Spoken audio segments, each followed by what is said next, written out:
You know, usually when we think about like a ancient sacred tradition, we picture this perfect time capsule. Right. Like you bury it in the ground, and when you finally dig it up centuries later, the contents are exactly the same, just completely unchanged, perfectly preserved. Yeah, it feels like this direct, unedited window right into the past. But then you actually open that time capsule and you find a modern smartphone sitting right next to a 17th century musket. Oh, wow. Yeah. And suddenly, that pristine view of history is just completely shattered. It's a historical illusion.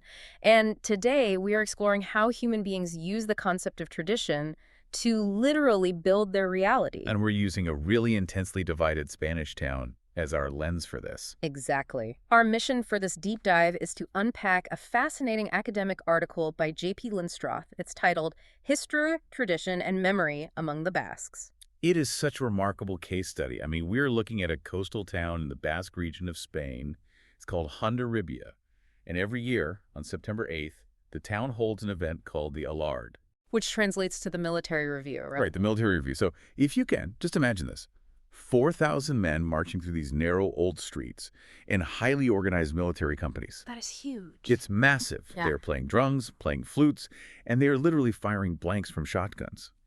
The sheer volume and scale of it completely takes over the entire town. It's this massive display of civic pride.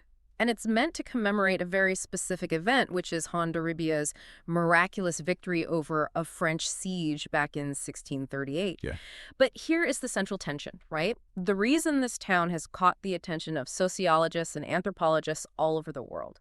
Since 1996, Hondarribia has been violently divided over one single question. Can women march in the parade as soldiers? And that single question has completely fractured the town. I mean, they're split into two opposing factions who are essentially at war over the meaning of their own past. On one side, you have the group referred to in the source material as the traditionalists.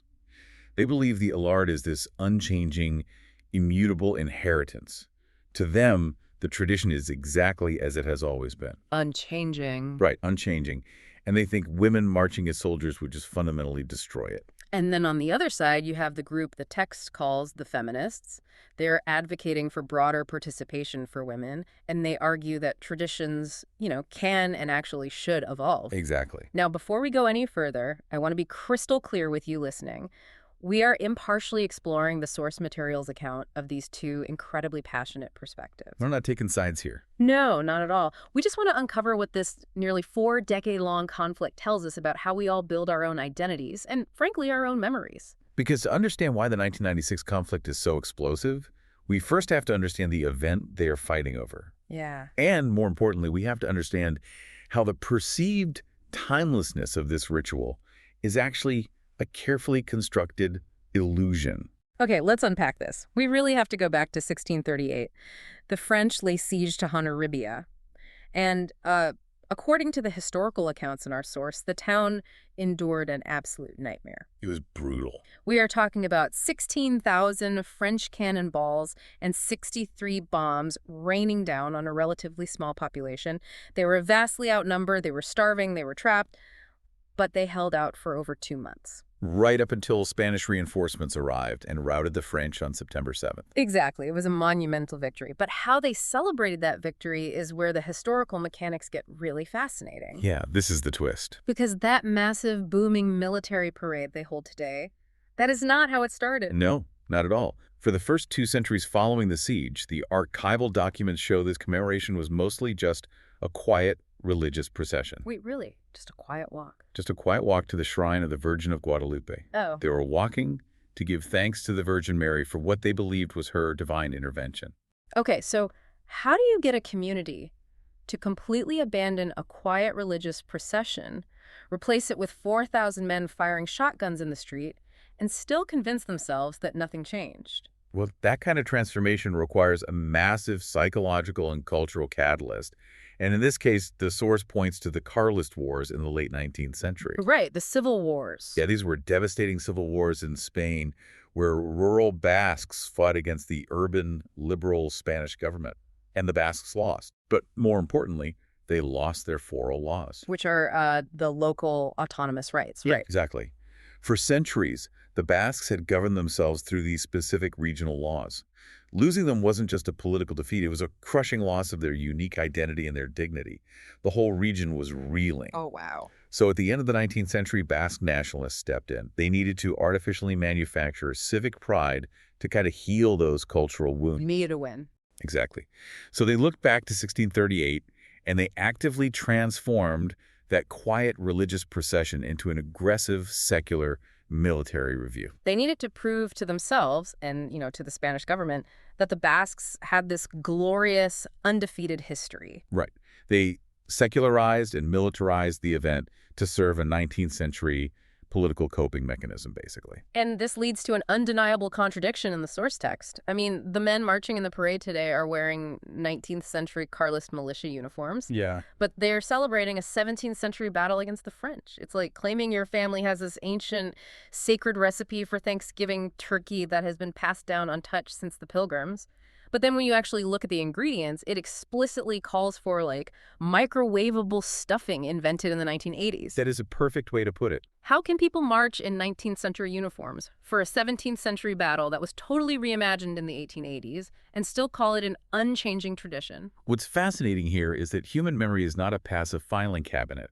It is an active creation of meaning. Yeah. For the local townspeople, the actual historical timeline is entirely secondary to the psychological function of the ritual. The 17th century French, the 19th century Carlists, the religious devotion to the Virgin Mary, it all just collapses into one single powerful emotional truth about local pride. So when they march, they aren't recreating a factual timeline. They are recreating a feeling of resilience. Exactly. But that brings us right to the core of the modern conflict. I mean, if the parade has actually changed constantly over time, how do the traditionalists and the feminists justify their opposing stances today? Well, the source text points out that it comes down to exactly where they source their history. The two factions are relying on fundamentally different epistemologies. Different ways of knowing what is true? Right. Let's look at the feminist perspective first. According to the research, local feminists spent months digging into the municipality's historical archives. They actually did the reading. They bypassed the emotional memory of the town entirely and went looking for the literal receipts from 1638. And what they found in those archives completely rewrites that popular narrative of the helpless townswomen just waiting to be saved. Oh, totally. The historical documents show that women actively fought the French in 1638.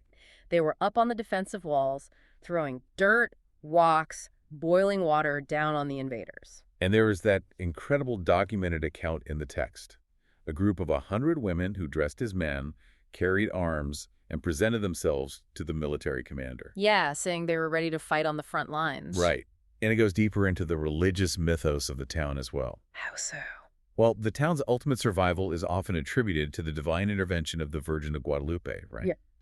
But the archives reveal that two very real physical women, Maria Juana de Mugarieta and Catalina Lavandibar, they were the ones who actually risked their lives. To physically rescue the effigy of the Virgin? Yes, to smuggle it from her vulnerable mountain shrine to safety within the town walls. So the feminist argument is rooted in rigorous archival fact. Women were instrumental in the literal and spiritual defense of the town. They also looked at the history of the parade itself, because right now the only women allowed in the Alarde are the 20 cantoneras, the water carrier girls. Right. And today they march carrying these feminine Spanish fans representing beauty and grace. But the feminists dug up archival photographs from the early 1900s. And what were they holding? They were marching with rifles. The tradition was actively changed over the years to make women less militaristic. Wow. So the feminist faction is looking at the archives and saying, look, the tradition has already changed and women have historically been soldiers. But the traditionalist perspective doesn't rely on the archives at all. No. According to the author's interviews, the traditionalists rely heavily on oral history and popular memory. They aren't reading 17th century documents. For them, the truth of the Alarde is passed down experientially. The text features this incredibly striking interview with a traditionalist fisherman. I remember that one. He describes marching in the parade, hearing the drums, and feeling this overwhelming connection to his ancestors. He literally says, it is something we carry in us and pass on to our children. Yeah. He feels his grandfather watching him. So to him, the tradition isn't a historical document, it's almost biological. And because it feels so deeply personal and inherited, any attempt to change the parade feels like a literal, physical attack on their ancestors. Right. The traditionalists argue that women marching as soldiers would fundamentally break that inherited link. They view the Alarde as this monolithic, authoritative inheritance that simply cannot be altered, regardless of what old photographs or archival documents prove. But wait, if they rely so heavily on oral history, how does that selective memory actually work? Because the traditionalists aren't just remembering a static past. Here's where it gets really interesting. They are fiercely defending a very specific social hierarchy. Yes. The text brings up the concept of hegemonic masculinity. How does that actually play out in the streets of Hondarribia? That's the crucial mechanism here. Hegemonic masculinity in this context isn't just some abstract academic idea. It is about who gets to physically take up space in the town square. Who gets to be seen? Exactly. It's about who holds the weapons, who wears the uniform, and who dictates the community's story. For the traditionalists, associating this male-dominated parade with their overall Basque identity means that controlling the ritual equals controlling social power. Wow. In their minds, they are people who have constantly had to defend themselves against outsiders. Yep. So protecting the male-only structure of the parade isn't just about gender. It's a demonstration that they can defend their borders, both physical and cultural. They are essentially saying, if we let this change, we are admitting we can be conquered. Exactly. But here is the contradiction that I just find impossible to ignore. Their entire defense rests on the claim that the Alarde has never changed. Yet the source text reveals this rich, hidden history of constant rebellion and alteration, even within recent memory. If they rely on oral history, how do they ignore the oral history of the riots and changes that their own parents lived through? Well, this is where we see collective memory functioning not as a record, but as an eraser. An eraser? Yeah.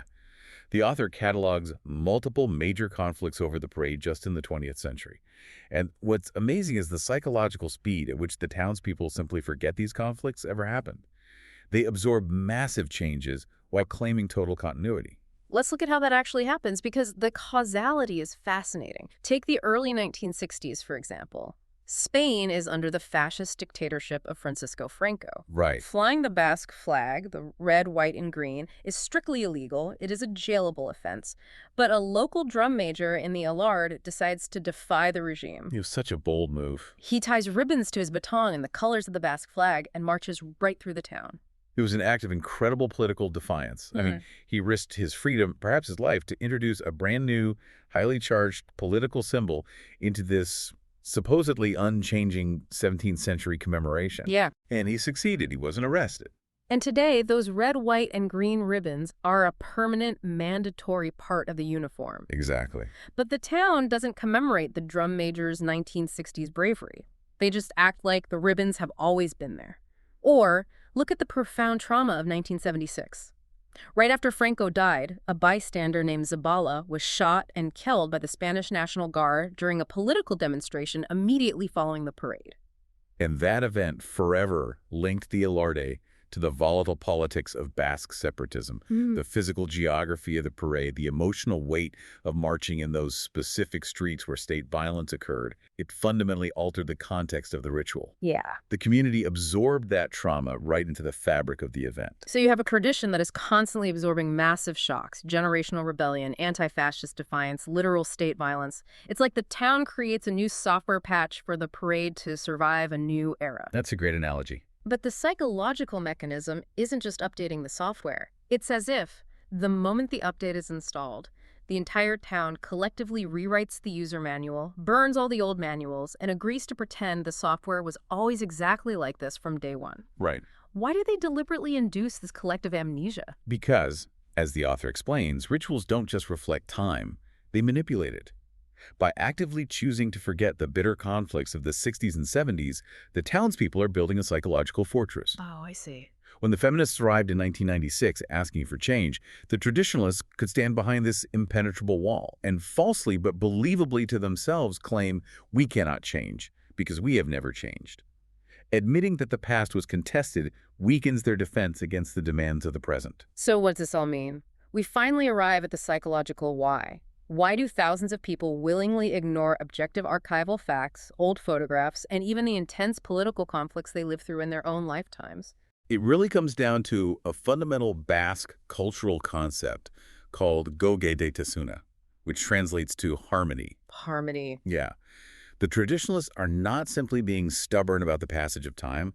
They are absolutely terrified of communal disunity. Right, because if they admit it changed. For them, admitting that the Alarde has been contested in the past, admitting that the uniform changed, or that women used to carry guns, means admitting that their community is and always has been fractured. It shatters the illusion that they are a singular, unbroken people. Exactly. And to maintain this illusion of perfect, unbroken harmony, the town has to rigorously police its boundaries. They divide the world into two strict, unforgiving categories. Which are? Hemingok, which means insiders, and Kanpatarak, which means outsiders. The insiders are the ones who protect the ritual, adopt the collective amnesia, and maintain the harmony. The outsiders are the ones who question the history and threaten the illusion. And here is the tragic irony of how that boundary gets enforced. The women advocating for change in 1996, the ones digging through the archives to prove they belonged, they grew up in Hondarribia. They are locals. Yes, entirely local. But because they threatened the status quo of the ritual, they were immediately branded by the traditionalists as Kanpatarak, outsiders. Because belonging isn't about geography anymore. It's about compliance to the myth. Right. It makes complete sense when you think about the dynamics of like a dysfunctional family Thanksgiving. It's like a family that absolutely refuses to talk about the uncle who flipped the dinner table 5 years ago.